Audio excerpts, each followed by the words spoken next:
Hello all, it is Pam, your smart cousin of MySmartCousin.com, here to drop another gem.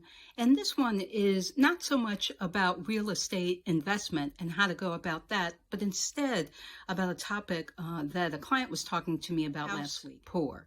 And their concern was that as they were looking at a house, they wanted to make sure that they weren't going to become house poor. So I thought, well, let me talk to the audience about that so that in this end of year season, we can all try to avoid that. So first, definitions. What do I mean by house poor? So house poor really means that a significant portion of the money in your wallet, in your savings account, what have you, is spent on your house. So your house is greedy in a lot of ways. It's greedy in terms of the mortgage. So that means the principal and the interest. It's greedy in terms of the utility bills. It also loves to eat up property taxes. A lot of money goes towards that. Property insurance, so homeowners insurance is another one. So those are the various uses of money that end up getting spent on your house. And to be house poor means that a large percentage of your take-home pay is going towards that kind of overhead. In other words, going towards your house. And a good rule of thumb, if you're wondering, well, just how much is too much to be spending on my house, I would say that you don't want any more than about 35% or so, if at all possible, of your take-home pay. That means after Uncle Sam gets his piece, after, if you're fortunate enough to have health care at your job, after you pay for the health care, if you're fortunate enough to have some sort of retirement fund for your job, after you've paid into that. So after all of that, that leftover money is what you have available to then invest in all the other aspects of your life, one of which is, of course, your house. So if you've got more than about a third, maybe if you edge it on up to 40% of your pocketbook going towards your house, then you're starting to edge into the land of becoming house poor. So how is it that you can move back away from that edge of being house poor, especially if you haven't bought a house just yet? So one way is, if you haven't bought the house yet, well, then make sure that you follow to a T a budget that is going to be very stingy in terms of how much you spend on a house. So as an example, if the bank comes to you and says, hey, Miss Smith, guess what? You qualify for a $200,000 mortgage. Your very first thought should be, woo, I'm glad that I qualify at all, but quickly followed by, but I ain't about to spend $200,000 on a house. So instead, start looking, turn that telescope the other way around, not all the way out towards everything that's in the land of 200,000, 195,000, 205,000. No, look for houses that are more on the order of 130, 140, 150. And in that example, make $150,000 your hard stop. In other words, not $150,001. No, $150,000.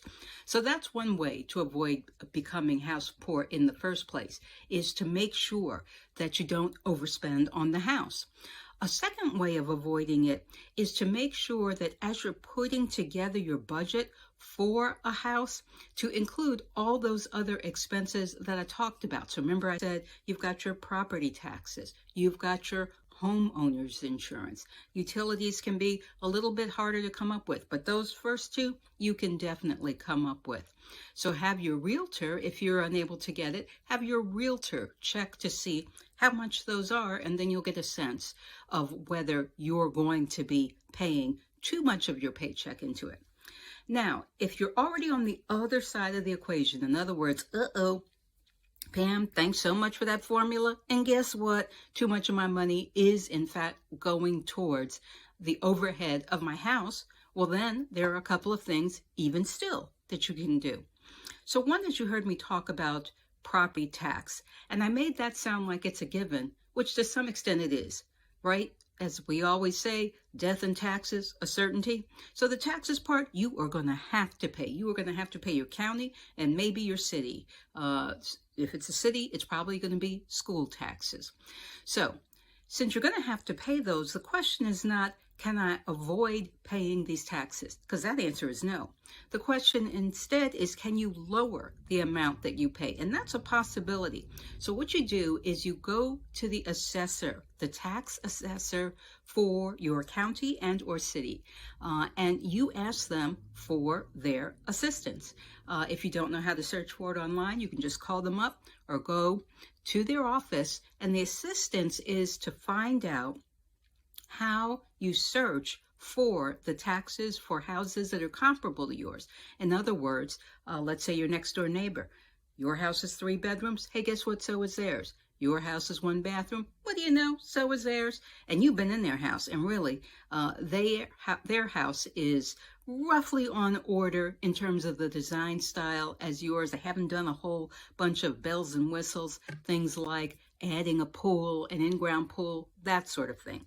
But when you look at that neighbor's house, you realize that their taxes, what they are paying in property taxes, is less than what you're paying in property taxes. That is an opportunity to go to your tax assessor and request an appeal. In other words, to ask them to take a look and see if your taxes can be reduced. So that's one way to reduce the house poor side of where you stand.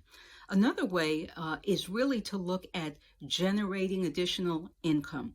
And the reason I mention this one is so often we're quick to search for what can we cut. And cutting is good. Why pay more to the tax assessor than you need to? But you are not going to avoid house poor just by drinking one less cup of Starbucks or whatever is your favorite indulgence. Won't happen that way. So instead, focus on how you can increase your income. So these might be things like taking a look at the job market. I know the job market can be a little hard, but always be looking. Always be looking. It's a lot easier to find a job when you have a job. So if you are employed, but you don't really love where you work, who you work for, then start looking. Don't let go of that job, but start looking for something that pays more, and that is in a different department if you want to stay with your same company, or is a different company altogether. That's one way to increase income. Of course, the side gigs is a second way. And then a third way is really turning a passion. So for example, if you love to bake pies and cakes, I don't love to bake pies and cakes, but I sure love to eat them. So I make for a great client for folks. So if you love to bake pies and cakes and you have folks who would be interested in buying, how do you know they're interested in buying? Because you already give it to them for free. Then maybe look at turning that kind of passion into something that's a business. So that's it from My Smart Cousin about what is house poor and how to avoid becoming house poor if you haven't bought your house yet, and if you have bought your house, how to peel back away from being house poor. See you in the next episode.